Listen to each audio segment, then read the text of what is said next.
Hey, what is up? Welcome to this episode of the Entrepreneur to Entrepreneur podcast. As always, I'm your host, Brian Lofermento, and all of you listeners know that I am super biased to one topic above all the others, and that is marketing. Well, today's guest, when we came across her business, I was delighted to see that not only is she obsessed about marketing, but she puts a very important emphasis on performance marketing. We're going to say that term a bunch together here today because Lindsay, today's guest, she loves focusing on marketing that actually delivers tangible business results. So no matter where you are in your business journey and you're thinking to yourself, my marketing is just not working, then you're in for a treat because today we're joined by the amazing Lindsay Stockall. Lindsay is the founder and creative director of Stockall & Company. With more than a decade of marketing experience, Lindsay knows what it takes to transform businesses through targeted performance marketing strategies.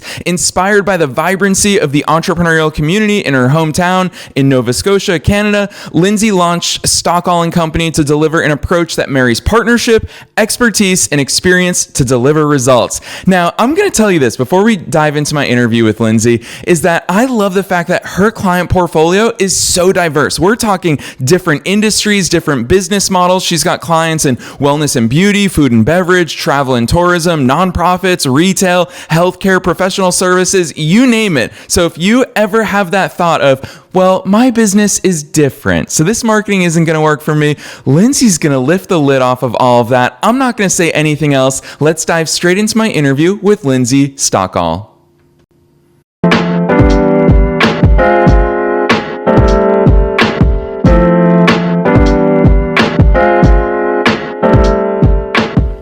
All right, Lindsay, I'm so excited that you're here with us today. First things first, welcome to the show. Thank you. That was a killer intro. I was sitting here just like, thanks. That's nice. Nailed it. You got it. Honestly, it's because you hook me in. Like I said, I love marketing, but I really love your emphasis on performance marketing, which we're going to get into that for sure. But before we do, take us beyond the bio. Who's Lindsay? How'd you start doing all these cool things? Absolutely. So I have a degree in PR from my university days, which I will not share the year because that will date me, and I'm 30 plus, so we do not do that. But I started off in PR. I worked in retail for a little bit as a fashion buyer, and then got back into my roots into PR and marketing. I worked for a property management company while I was running my own business on the side. So that's kind of where I dabbled my fingers into entrepreneurism. I ran the Hanger Boutique, which was a pop-up and e-commerce store right around the time Shopify was like getting going. So I was early stages there and launched the e-com store through organic social media, no ads, which is bananas because that's when you were able to do it. I then worked for a regional salon, spa, and mini spa company in Canada, where I oversaw the marketing and communications for 5 brands, 21 locations, 11 franchises all across Atlantic Canada. And I got to work with some pretty awesome brands like Dermalogica, Redken, and Kerastase, just to name a few.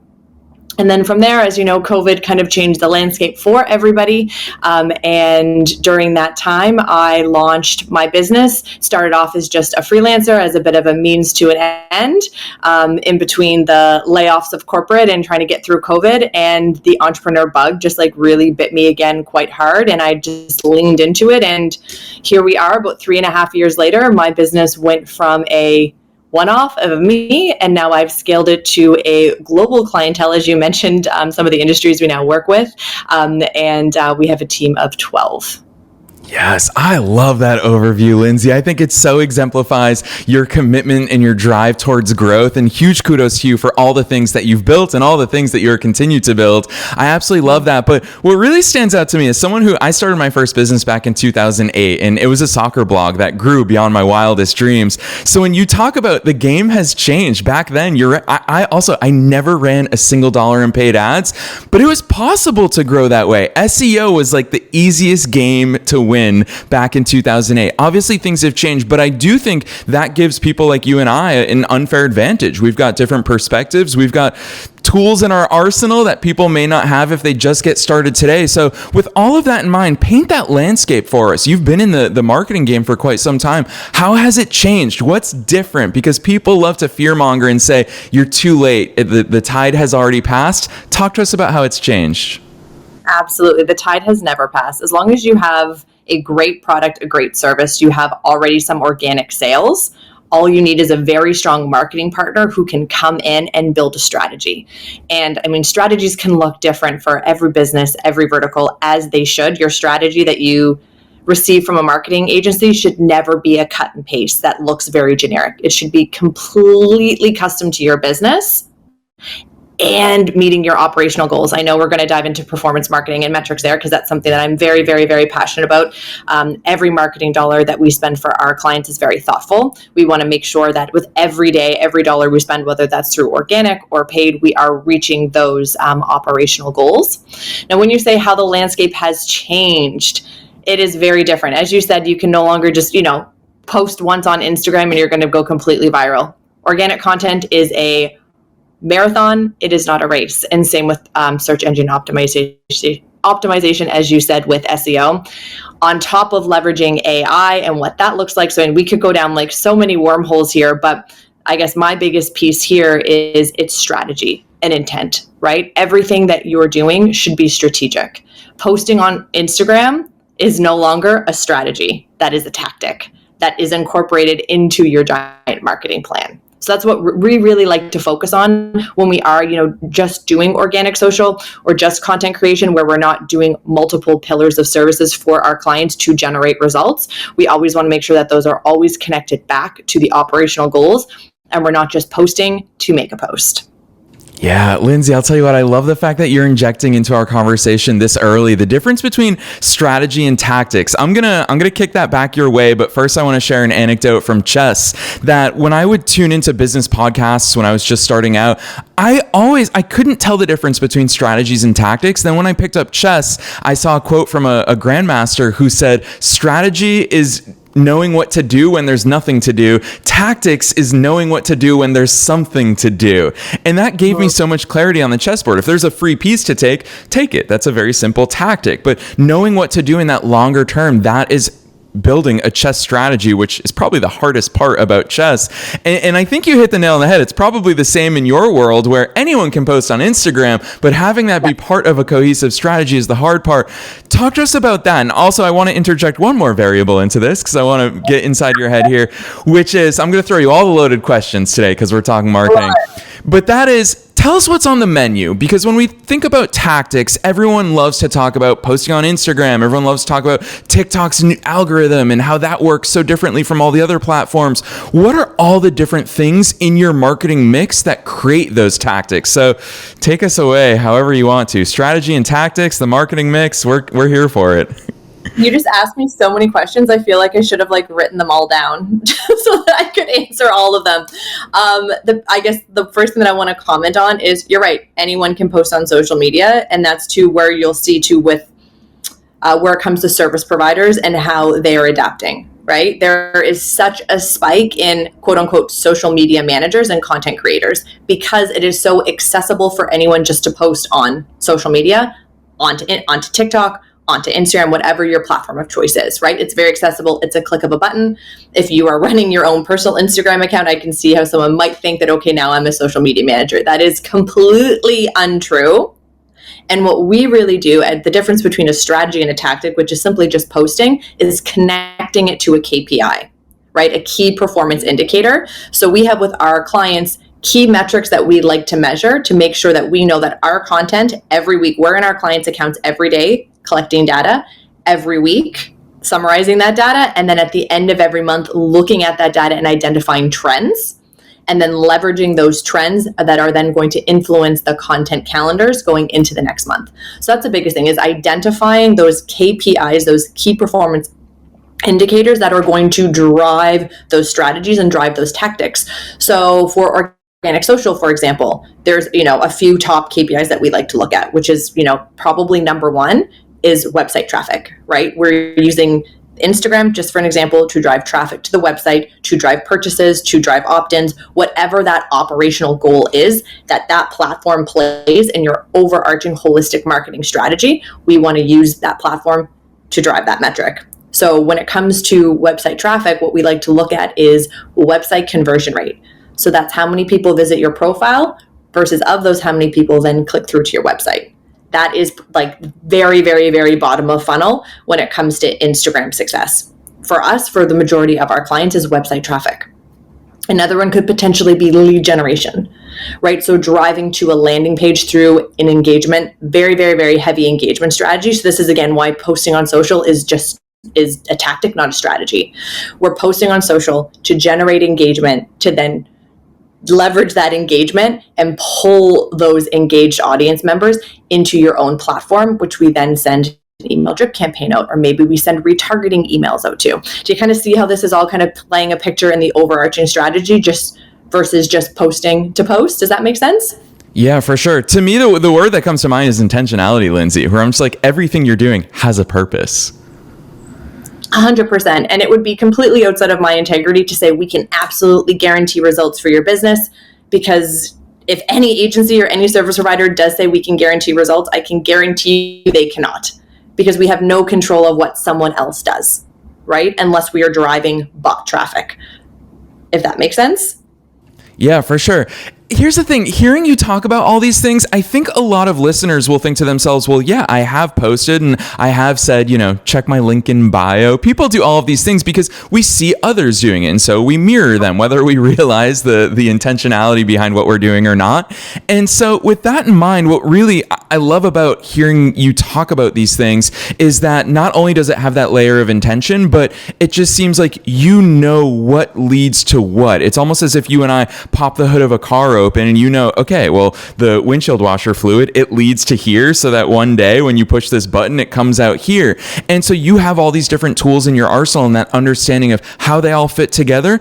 Take us there, because a lot of people, when they look at their possibilities from a marketing perspective, they're going to hear you talking about Instagram and say, okay, that's the takeaway. I can post on Instagram. But you all obviously do meta ads. You do social media content. You also do social media management as far as, hey, here's the different platforms and here's how they all play together and here's how the content needs to be different on all of them. Talk to us about that marketing mix. Absolutely. Before I dive in, I do want to address what you mentioned about click the link in bio, right? So there are, and this is a nice little freebie hot tip for the audience who's listening, that engagement call to action can work. However, we have noticed across our accounts, it drops further and further and further from a website conversion rating, where really those profile visitors is what's driving your website conversions. What a really stellar call to action could be is testing a call to action engagement. So comment yes, comment grow in the comments below, and I'll send you my XYZ, whatever that freebie is. Right? So you're generating engagement. You can then use ManyChat as an automation there to set up your triggers. That's then taking that Instagram engager and or follower and moving it into your own channel. And that's what we really like to focus here at Stockall & Company, is driving every single follower, every single engager into your own channel. Because as we know, Instagram has crashed a handful of times over the last couple of years. And the amount of people that I see on my stories after the fact who just lose their marbles and blame Instagram, they had a sale, they had a launch, they had a promotion. The thing is, you don't own Instagram. You don't own your audience. Meta does. So you have to be super strategic in building the audience and then taking that audience and moving it into your own platform. So that's just one thing that I just wanted to cover there. And again, it kind of speaks to the strategy, right? Because you can have 10,000, 20,000, 100,000, a million followers and $0 in the bank. You can have 300 followers and $1 million in the bank if all of those 300 followers are customers. Yeah, I'm going to interject this. I think it needs to be called out because that's such a powerful point that you just gave us. Listeners, followers do not equal money. Lindsay, you've already talked about KPIs, and it's something that I throw quite a bit of shade on, is vanity metrics. Followers are vanity metrics. I know so many people, especially having been in the game as long as I have, that have hundreds of thousands of followers on Instagram with no funnels to support that traffic, with no engagement. You've used that word a few times. I feel like you revealed very quickly here on the air one of the tricks in your arsenal, which is ManyChat, obviously.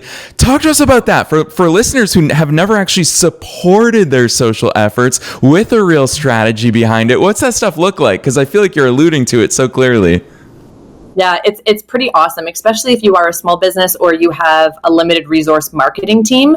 ManyChat is, depending on when this is going to air, I'm not 100% sure, so don't quote me on that. It is the only approved Instagram partner for automation. So there are a lot of other like third-party bots that you can integrate with Instagram, but it's not an approved partner, which then your account can potentially be flagged as spam and then shut down. And we all know that that is just like probably the worst thing that can happen to you, because getting an account back is extremely challenging. Now, there are steps that you can take to protect your account so that if it does get hacked or spammed, you can potentially have access back. Granted back to you. But we can talk about that on another podcast on how to safely protect your Instagram account. But I'm sorry, I kind of lost my train of thought there. I started going down a rabbit hole. Oh, no. Mini chat automation. Thank you. Oh, good. Yeah. And engagement, tying it back with engagement.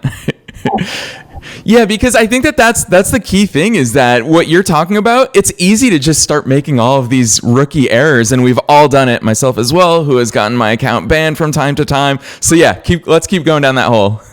So ManyChat is the only approved DM automation partner. So I remember years ago, we did a launch with a client and their account got shut down for literally just authentic engagement. Like literally just responding to their comments because we did such a killer job, and Meta shut it down, which was absolutely bananas because it was authentic engagement. Now with ManyChat, you can set up a ManyChat automation. So if someone comments on your posts, they send a certain, keyword, you can then set up like a flow, kind of very similar to like an email flow, right? How you can take one person, move it to the next bucket and the next and the next, and trigger different messages. That's what you can do with ManyChat.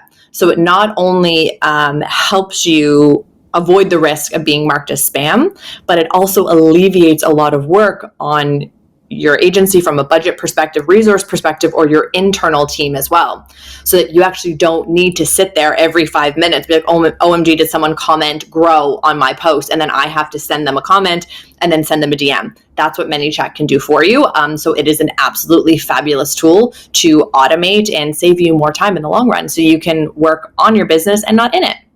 Yes, gosh. And it's fun for me having this conversation with you, because I feel like you're so good at structuring the strategic conversation with the tactical conversations. And here we are talking about a really clear tactic that people can take advantage of that they probably never had any idea. But with that said, we're going to shift from tactics to strategy, because I want to zoom way out, because as I said in the teaser to this episode, performance marketing. I've done many episodes and had many conversations within the world of marketing.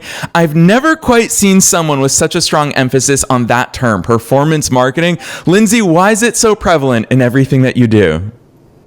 Well, because we want to make sure that, we're spending our clients' marketing dollars that are actually driving their operational goals, right? So when you usually think of how like an organization is set up, you have marketing, you have operations. And sometimes, not all the time, they're siloed, right? So then when you have your marketing team come to the table and be like, hey, we generated 2,000 leads for you at $2 a lead, but the sales team come in, they're like, we have no sales, right? It's identifying where that gap is. Maybe those leads weren't qualified. Maybe there's a gap. Maybe they were qualified, but there's a gap in your email funnel, right? That's not working. Maybe there needs to be more personalization. Maybe it's an offer issue, right? So it's bringing marketing and operations together so that we are driving. I'm using leads, for example. If you're like a sales coach, you're selling like an evergreen offer. We want to make sure we're not just bringing leads that are within your budget, but they're qualified leads that your sales team can then sell to. Yeah, Lindsay, this is a hill I'm willing to die on, and I want to go here with you here in today's conversation. Yeah, because what you just said there is you pointed towards, here we are having a conversation about marketing. You are bringing into the conversation your offer, your sales team. You're bringing into the conversation all these other things. It's probably the thing that bothers me the most when I talk to entrepreneurs, where they say, I'm going to pick on Meta ads for a second, because I know you and I are going to talk about that. When people say, oh, Meta ads don't work, and I ask them, what didn't work about it? And they say, well, I didn't get any sales. And for me, I'm just like, is your offer any good? Was your copy any good? Was your follow-up sequence any good? All of these things are going to determine, it's not whether a platform works or it doesn't work. So give us that view, because I feel like it's obviously the trickiest thing about being successful, not just with marketing, but in business, is all of these things concurrently have to be right. What do those puzzle pieces even look like? What are those different pieces that you look at before you can even succeed with marketing? 100%. And I mean, we see this all the time. I shouldn't say see, we hear this all the time from, potential and new clients saying like, I've run Meta ads and they don't work for me. And I'm just like, okay, well, let's, pull the cover off the car, the hood off the car. As you can see, I'm the kind of girly who has no mechanical skills whatsoever. Take the hood off the car and pull it back and see, was your Meta Ads Manager actually set up properly?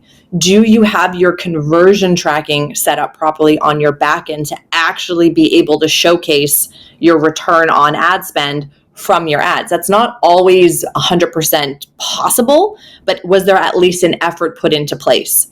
What does your sales funnel look like? Do you have organic proof of concept already? So that's one thing we always like to talk with our clients when it comes to ads management is, do you already have a solid offer or a solid product that you have successful organic sales already? If you do, if that is the case, bringing in an ads manager, and this is a very different thing between an ads manager and a media buyer. A media buyer is just buying space on the platform, where an ads manager is setting up your campaigns, your audiences, your ads, and optimizing them every week, if not more frequently, depending on your sales cycle there. So there's so many pieces of the puzzle that come into play. Do you have a marketing offer or do you have a product offer, right? What are your overarching goals? Can Meta Ads actually be profitable for you based on your average ticket, your conversion rate, your product margin, and your cost per acquisition? So it's all of these pieces that we like to run through with new clients so that we can make sure that do you have a solid product and or service, organically proof of concept sold? Perfect. And then we go through like a little bit of a profitability checklist so that we can say like, hey, this is on average what we think we can make you. Does that make sense for a return on ad spend, which in marketing terms is ROAS. So return on ad spend is for every dollar spent, how much are you making? Yeah, Lindsay, I want to ask you this, because hearing you talk about this and that strong emphasis, obviously, on someone's return on investment, I think it's so cool to think about the way that you get to experiment. You get to use these different forces to grow a business, which I just want to call out, and huge kudos to you that you're not only doing this for others, but you're growing your own business. So you understand these things as a fellow business owner. And when I think about that, a few weeks ago, we had Tiff Quillen on the show, who she works within the architecture and construction industry, and she focuses on Google Ads and SEO. So a little bit different from you, but what I think is really cool about her approach is that she says, hey, SEO is going to take some time to start seeing the fruits of those labors. Let's ramp it up with paid ads so that starts supporting your business in the short term. Now, with you here today, we're talking a lot about social media. We're talking a lot about Meta Ads, which we're going to go deeper into in just a minute. But with that in mind, people often view these as different forces. People say, I want to invest in organic or I want to invest in paid. For you, how do these things play nicely together? Because I think that's a way more powerful and, again, strategic approach. 100%. And I will just to clarify too, we're full service, right? So we do website design and development. We do SEO. We do Google Ads. We do email marketing. We're absolutely full service. So we have lots of experience creating, SEO campaigns, audits, and then, profitable Google Ads campaigns. We have one client from July. I'm just going to preach what we speak here. We were actually able to generate a 127 times return on ad spend just strictly through Google Ads. And that solely, we were able to prove that because we have a data engineer who was able to get into their back end and set up all the links so we could actually prove that concept. So I just wanted to clarify that, yes, we can do all of those things. And I'm sorry, I lost track of the question there. Yeah, no, I'd love for you to talk about how organic and paid can play nicely together.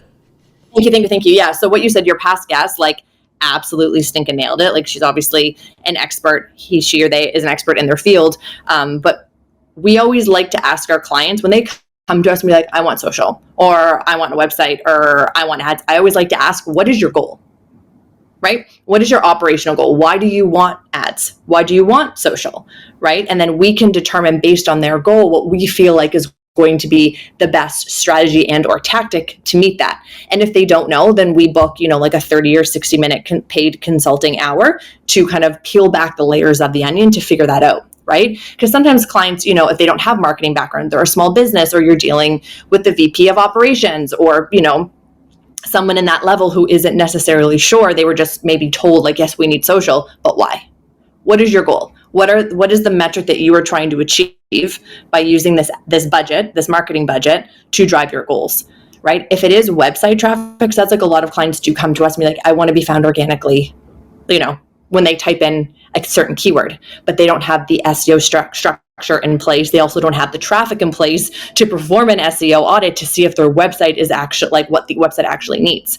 So bang on, that's exactly what we would do as well. We always suggest run paid ads first, whether that's through Google, Meta, Bing, LinkedIn, Pinterest, YouTube, TikTok, whatever that platform is where their ideal customer is actively engaging. We will run paid traffics to their site enough so we can gather enough data, traffic, see what they're doing on that site that can then influence the SEO report, that can then influence the content marketing. Did that answer your question? Yeah, no, big time it answers it, because I always say here on the show that success leaves clues. And I feel like you just gave us a big clue about your success, because I love that approach. I love the fact that someone may walk up to you and say, we want social media, but you hijack that conversation as the specialist that you are. And you say, what's your goal? Let's see if that's even the right thing. You and I are not doctors for sure, but if we were, I'm sure that doctors hear that all the time, where someone comes in and they say, oh, my knee is bothering me. And it's like, well, your hamstring has no strength. So the downstream effects of that, of course you're struggling. So I really love that approach. But I also know, knowing so many of our listeners and the questions that we get from them, is that a lot of them are intimidated by ads, Lindsay. They are so afraid of spending, and I don't even like that verb. I would rather call it investing ad money. But what part of their entrepreneurial journey or their business growth journey, who are ads right for? Like, at what point should we know, hey, I'm ready. I'm going to start going and paying some money and investing that to hopefully get some ROI? The best time to bring in ads, like when we like to step into play, is when you already have an organic proof of concept. So you already have an offer, you already have a product that you are selling organically. And what I mean by organically is without any paid elements, right? Because then we know you don't have a marketing problem. You don't have a product problem. You have a marketing problem. Your product is fire. Like, it's selling on its own. You know your audience already. You need to bring someone in to add fuel to that product. And that is when you want to bring the ads in, versus bringing marketing in to solve a product problem. That is never going to work. Yeah, that's really well said, Lindsay. I love the way that you articulated it. It's so simple, but so powerful. I've tried to explain that difference so many times. I'm going to steal your answer, because I think that that's so important. Understanding that, is it a product problem or a marketing problem? Once you've got a great product and you know that people chomp at the bit to get their hands on it and they whip out their credit card every single time, market the heck out of that product. I think that that's so important. And is there something you want to add there? Yeah, I just wanted to say, sometimes there is, something to be said about testing with paid as well, right? Like, you've done a ton of market research. Like, this product is going to be a hit. You've interviewed your ideal customer. Like, you have done, and I can't stress this enough, the research, right? The research. And that's not, reading a book and saying, yes, like this product should work. Like, you've taken the time, you've interviewed your customers, you found a hole in the market that that your product or service is going to solve. Then you might consider, if you have the budget, to bring in ads to test. But with the mindset of, we are testing this to see if the market will bite, based on the incredible market research that we have done. So that's the only time when I would say, like, if you have the budget and you have the expectations of, we're doing this to test the concept, then yes. But it's always more advantageous when you have an organic offering, of course, like an proof of concept.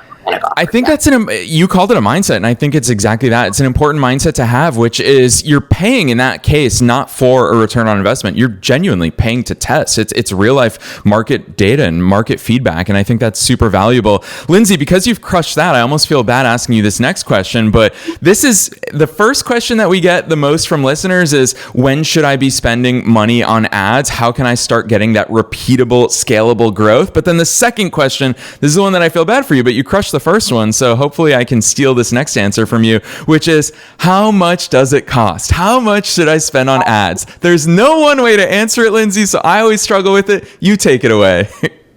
And there's no I guess I shouldn't say that. There is a formula. Like, we have a formula that we go through with all of our new clients to calculate that, right? So some clients come to us and say, I have X amount of dollars to spend.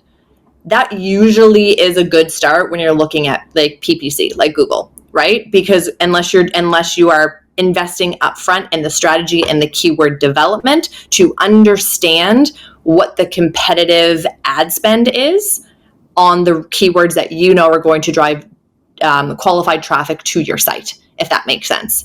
So Google is driven on the competitiveness of the keywords that you want to be ranking for, you want your ad showing. And the cost of that is dependent on your competition.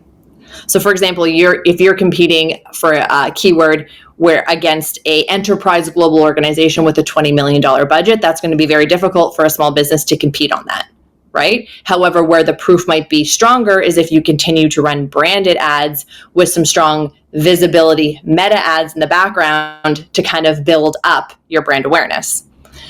Now, when it comes to general conversions, that kind of goes back to our previous conversation. I always like to know, it all depends on the business model, all depends on your industry. We always like to ask, what is your average ticket price, right? So if a customer is coming to you and making a purchase, what is that average spend, right? What is that average spend? If we're driving e-commerce purchases, I always like to ask, what is the conversion rate? Because that's going to determine how much traffic I need to make those sales, and then what that cost per click needs to be to make that healthy until we have enough data to figure that out. The other piece I like to dive into is margin, right? Depending on your businesses, as we know, every business has different profit margins. Some businesses can get away with a 2x ROAS because their margin is so stinking high. Like they're making like 80, 90+% on their product. Where other industries, like if you think of like a bricks and mortars retail store where they're buying product and reselling it, your margin after staffing and costing is usually around 20 to 30%, right? So your ROAS needs to be at least 9.5, like 8, 9.5, depending on your overhead costs. So we always like to run through that profitability calculator with our clients to determine that ad spend to reach their goals, right? So they also I always like to ask them, like, what are your goals? Like, how much do you want to sell per month? How many leads do you want to get per month, right? And then once we have that, we can do some backwards math. We plug it into our, ad profitability calculator and say, listen, this is what you have to spend to reach these sales. This is what our cost per click needs to be. This is what our add to cart needs to be. And this is what our cost per acquisition needs to be to make this profitable. And then it's pretty clear right away if we can actually do that or not for the client. Yeah, Lindsay, I don't feel bad asking you that question now because you answered it with such strategy that you really showcase. I think the important thing in that answer is just how many considerations and variables there are. And we have to have the ability, and you all have a calculator, obviously, that can help measure these things against each other. But it's important to have a realistic picture of it all. So huge kudos to you in the way you answer that. I did know that we'd be short on time here today, and I don't want to let you go just yet. So I do want to squeeze in 2 more questions. And this one, I always love asking these questions entrepreneur to entrepreneur. Obviously, you are talking as a subject matter expert, but like I said, you're also one of us. You're growing an incredible global agency that's serving your clients in so many different industries.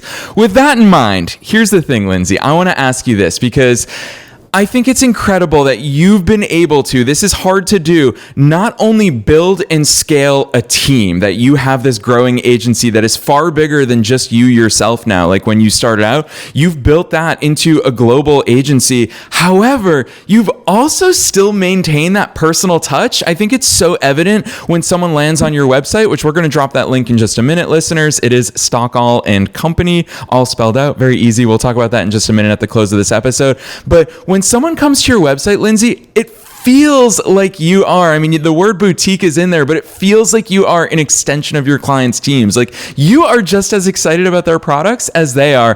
Talk to us about that approach and how you've maintained it even as you've grown, because I think it's such an important thing to call out. So I think that stems from my previous life in corporate, right? Like I sat on, as a corporate marketing director for almost a decade, working with multiple agencies, multiple service providers, multiple account managers. And what always drove me nuts is when you're paying a premium for a service and you're treated like just another client on the roster. That always drove me nuts from an integrity perspective. And that's not calling out different business models. It's just how I personally like to, operate myself and operate with my business with just a high level of integrity, especially starting off, our bread and butter clientele were small businesses, right? So I understood that every dollar was a massive investment on them, right? So being an extension of their team just felt so great. And being able to celebrate those wins was freaking astronomical. Like I just got a testimonial from a client and we were able to, they saw an increase in their biggest sales partner by 46% since we started launching the ads. And that was just such a stellar celebratory moment together because I knew how much that meant to their business and what that meant for their lifestyle, for their families, and how they could grow their business and, grow their team and create more jobs in our economy. Like it's just, that's kind of why, that's the personal integrity piece behind it. It's just, I love celebrating, I love being part of, all of my clients' teams as an extension. That is an integral part of Stockall and Company and how we like to operate. You're not just a number, right? You're not just paired up with, one of 25 account managers who have no grounding in marketing, where you then have to circle back to the subject matter experts. And it feels so impersonal, right? And I started my business because relationships are so incredibly important to me. And I just wanted to make sure that was carried through in all of our client customer care as well. Yeah, I can tell you from the outside looking in, I see a lot of testimonials on a lot of different business websites. Your testimonials not only are incredible, I'll call that out, and I invite listeners, when we drop that link in just a minute, go check out the testimonials. I think the structure, the excitement, the enthusiasm that's in them, I think that shows what happens when we do celebrate not only our successes, but our clients' successes. But what I really want to say about your testimonials is, in no way does it feel like you are humble bragging about how good you guys are. It actually seems like you guys are genuinely excited in the results that your clients get, far above just the fact that, hey, look at what we did. You love celebrating their growth and their success. So huge kudos to you. I'm excited for this last question because you can take it in any direction that you want. I ask it at the end of every episode, and that is, what's your one piece of advice? Knowing that we're being listened to by thousands of entrepreneurs and entrepreneurs at all different stages in their business journey, in their personal growth journeys. With your entrepreneurial hat on, what's that one thing that you want to impart on them as we close today's episode? My biggest piece that I want to say is, if you are looking to hire an external agency, you are looking to bring on a social media contractor, I really encourage you to know your goals, right? I really want you to know your business inside and out and where the capacity you want to grow. Right? Knowing what that number is, knowing what your budgets are, and then leaning into that so that you are grounded in not what you think, but what you know. So when you're getting your reports from your creators, when you're getting your reports from your marketing team, your agencies, you know exactly what metrics you need to drive. And if the efforts are not driving those metrics, then you have the data along all of your sales funnels, your sales points, so you can pick out and know where that hole in the bucket is that you need to fix. So that's my biggest piece, is just knowing your numbers, knowing your business, knowing your goals, and making sure that everything you do is grounded in your data. That would probably be my biggest low-hanging fruit as an entrepreneur listening to this. If you are looking into doing any type of marketing to drive your business, whether that's your product or your service, know your stinking numbers. Know your numbers. Yes, and I feel like that holds true to so much of our conversation here today, which is have a reason, know what the heck it is that you're trying to do with any strategic decision that you're making, and then make sure it always ties back into that bigger strategy. So, Lindsay, you've been a wealth of knowledge. I feel like I've personally teased your website so much today. Drop those links on us for listeners who do want to go deeper into all the amazing work that you and your team are doing with so many cool clients. Where should listeners go from here? Thank you. So we are very active on Instagram. We post a ton of content there, whether that's, behind the scenes of our content shoots, sizzle reels from our content shoots, educational tips. So follow Stockall and Company on Instagram. You can also check us out on our website, stockallandcompany.com, to learn about our services and read all those juicy testimonials that you so lovely prompted.